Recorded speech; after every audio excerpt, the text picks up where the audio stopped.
ನೋಡಿ, ನಮ್ಮ ಋಷಿಗಳು ಎಷ್ಟೆಲ್ಲ ನಮಗೆ ಹೇಳ್ಕೊಟ್ಟಿದ್ದಾರೆ. ಬರೀ ಉಸಿರಾಟದಲ್ಲೇ ನಾವೇ ನಮ್ಮ ಒಳಗಿಂದ ನಮ್ಮ ಬುದ್ಧಿನ, ನಮ್ಮ ಬ್ರೈನ್ನ ಬದಲಾಯಿಸ್ಕೋಬೋದು ಅಂತ.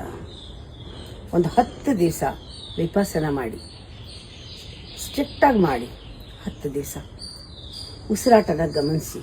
ಬರೀ ಉಸಿರಾಟದಿಂದಲೇ ನಮ್ಮ ಬ್ರೈನ್ನ ನಮ್ಮ ಕಂಟ್ರೋಲಿಗೆ ತಗೋಬೋದು.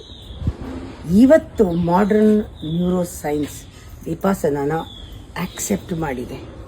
ಅದನ್ನು ನಿಜವಾಗ್ಲೂ ರಿಸರ್ಚ್ ಮಾಡಿ ನೋಡಿ. 10 ದಿವಸ ಯಾರು ವಿಪಸನ ಮಾಡಿದ್ದಾರೆ ಅವರ ಬುದ್ಧಿ ಯಾವ ರೀತಿಯ ಸ್ಟ್ರಕ್ಚರ್, ಬ್ರೈನ್ ಸ್ಟ್ರಕ್ಚರೇ ಬದಲಾಗಿರೋದನ್ನು ಕಂಡುಹಿಡಿದಿದ್ದಾರೆ. ಈ ವಿಪಸನ ಮಾಡುವಾಗ ನಮಗೆ ಅವತ್ತವತ್ತಿಂದು ರಿಸಲ್ಟ್ ಅವತ್ತೇ ಬರುತ್ತೆ. ಒಂದು 2-3 ದಿವಸದಲ್ಲೇ ಬ್ರೈನ್ ವೇವ್ಸು ಗೊತ್ತಾಗುತ್ತೆ. ಯಾವ ರೀತಿ ಆ ಬ್ರೈನ್ ವೇವು ನಮ್ಮ ಆ ಎಲೆಕ್ಟ್ರೋ ಮ್ಯಾಗ್ನೆಟಿಕ್ ವೇವ್ಸ್ ಅಂತ ಏನಿದೆ ಬ್ರೈನಲ್ಲಿ, ಅದರ ಕೆಲಸ ಆಗ್ತಾ ಇರೋದು ನಮಗೆ ಗೊತ್ತಾಗತ್ತೆ. ಓವರ್ ಥಿಂಕಿಂಗ್ ಎಲ್ಲ 3 ದಿವಸದಲ್ಲಿ ನಿಂತೋಗುತ್ತೆ. ನಿಮಗೆ ನೀವು ಯಾವಾಗಲೂ ಎಲ್ಲಿರ್ತೀರಾ ಅಂದರೆ DMN ಅಂತ ಹೇಳ್ತಾರೆ, ಡಿಫಾಲ್ಟ್ ಮೋಡ್ ನೆಟ್ವರ್ಕ್ ಅಂತ. ಅಲ್ಲೂ ಇಲ್ಲ ಇಲ್ಲೂ ಇಲ್ಲ. ಯಾವಾಗಲೂ ನಿಮ್ಮ ಬ್ರೈನು ತುಡಿತಾ ಇರುತ್ತೆ ಮಧ್ಯದಲ್ಲಿ. ಹಿಂದೆ ಆಗಿದ್ದು ನಾಳೆ ಆಗೋದು, ಹಿಂದೆ ಆಗಿದ್ದು ಬಿಟ್ಟರೆ ನಾಳೆ ಆಗೋದು, ನಾಳೆ ಹಿಂದೆ ನಾಳೆ, ಹೀಗೆ ಈ ಪ್ರೆಸೆಂಟ್ ಮೊಮೆಂಟ್ಗೆ ಬರೋಕ್ಕೆ ನೀವು ಬಿಟ್ಟೇ ಇಲ್ಲ. ಅದು 3ನೇ ದಿವಸದಲ್ಲಿ ಆ ಓವರ್ ಥಿಂಕಿಂಗ್ ಕಮ್ಮಿ ಆದಾಗ 4th ಡೇ ನಿಮಗೆ ಗೊತ್ತಾಗತ್ತೆ. ಒಂದು ರೀತಿ ನಿಮ್ಮ ಒಳಗಡೆ ಒಂದು beta wave and theta wave ಕೆಲಸ ಮಾಡ್ತಾ ಇರೋದು.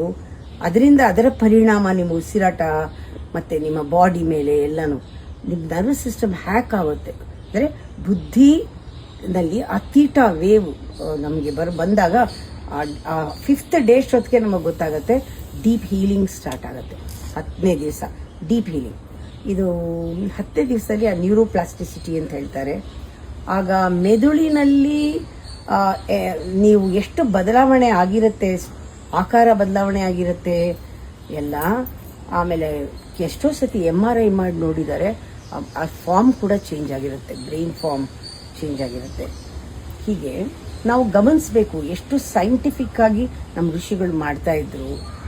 ಈ ಒಂದು ಮ್ಯಾಗ್ನೆಟಿಕ್ ರೆಸೊನೆನ್ಸ್ ಏನಿದೆ ನಮ್ಮ ಇದರಲ್ಲಿ ಬ್ರೈನಲ್ಲಿ, ಇವಾಗ ಅಮಿಗ್ಡೋಲಾ ಅಂತ ಹೇಳ್ತೀವಿ, ಅದೊಂದು ಸಣ್ಣ ಒಂದು ಕ್ಲಸ್ಟರ್, ಅದು ಬಾದಾಮಿ ಆಕಾರದಲ್ಲಿ ಇರುತ್ತದು.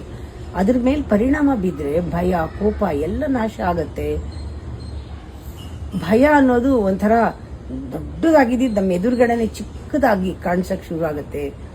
ಈ ಪ್ರಿಫ್ರಂಟಲ್ ಕಾರ್ಟೆಕ್ಸ್ ಅಂತ ಹೇಳ್ತೀವಲ್ಲ, ಅದು ಒಂಥರ ದೊಡ್ಡದಾಗಿದ್ದು ಚಿಕ್ಕದಾಗೋದು, ಇದೆಲ್ಲ ಬ್ರೈನಲ್ಲಿ ಎಷ್ಟು ಫಾರ್ಮೇಷನ್ನೇ ಚೇಂಜ್ ಆಗುತ್ತೆ.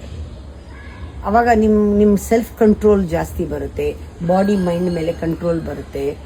ಆಗ ಬ್ರೈನು ಒಂಥರ ಶಾರ್ಪ್ ಆಗುತ್ತೆ, ಸ್ಮಾರ್ಟ್ ಆಗ್ತೀರಾ, ನೀವು ತೀಕ್ಷ್ಣವಾಗುತ್ತೆ ಬುದ್ಧಿ, ಜೊತೆಗೆ ಪೀಸ್ಫುಲ್ ಆಗಿರ್ತೀರಾ. ಇದು ಗೊತ್ತಾಗುತ್ತೆ ನಿಮಗೆ ಬ್ರೈನಲ್ಲಿ. ಆಮೇಲೆ ಇದು ಬರೀ ಬ್ರೈನಲ್ಲಿ ಮಾತ್ರ ಅಲ್ಲ, ಇಡೀ ದೇಹದ ಮೇಲೆ ಆ ಕೆಮಿಕಲ್ ಬ್ಯಾಲೆನ್ಸ್ ಮೈಂಡಲ್ಲಿ ಹೇಗಾಗುತ್ತೆ ಬಾಡಿನಲ್ಲೂ ಹಾಗೆ ಆಗುತ್ತೆ, ಬ್ರೈನಲ್ಲಾಗುತ್ತೆ ಆ ಬ್ಯಾಲೆನ್ಸು.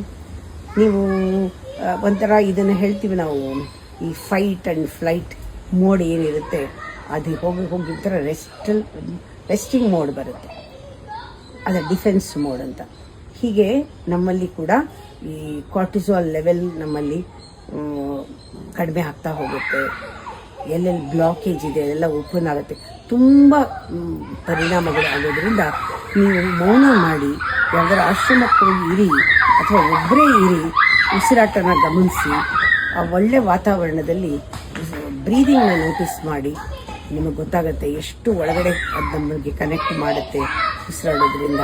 ಅದರಲ್ಲಿರೋ ಪ್ರಾಣಶಕ್ತಿ, ಅದರಲ್ಲಿರೋ ತುಡಿತಾ ಇರೋ ಜೀವ, ಆ ಪರಮಾತ್ಮನ ಹತ್ತತ್ರ ಕರ್ಕೊಂಡು ಹೋದಾಗ ನಮ್ಗೆ ಹೇಗೆ ಒಂದೇ ಒಂದು ಜನ್ಮದಲ್ಲೇ ನಮ್ಮ ಬಾಡಿನಲ್ಲಿ ಮೈಂಡಲ್ಲಿ ಎಷ್ಟು ಪರಿವರ್ತನೆ ಆಗುತ್ತೆ ಅಂತ.